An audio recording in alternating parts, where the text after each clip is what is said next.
بسم اللہ الرحمن الرحیم۔ السلام علیکم ورحمۃ اللہ وبرکاتہ۔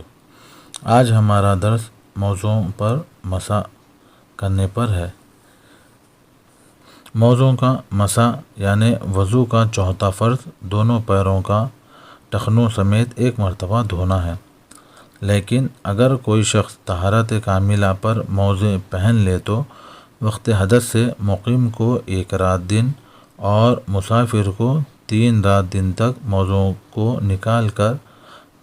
پیر دھونے کے بجائے صرف موزوں پر ایک بار مسح کر لینا کافی ہے، یعنی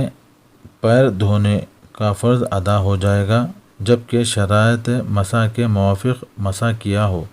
لیکن موزے اتار کر پیروں کا دھونا افضل ہے،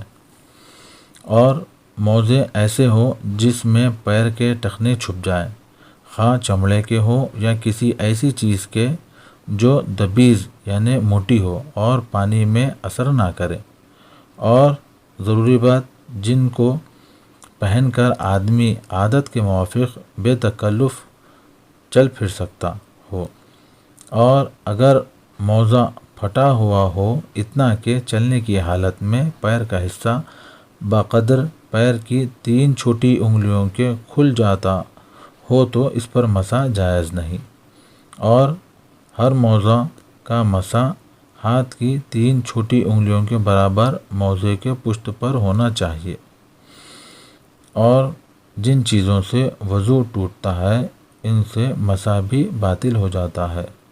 اللہ رب العزت سے دعا ہے کہ اللہ تعالیٰ اپنے نیک بندوں میں ہم سب کا شمار فرمائے،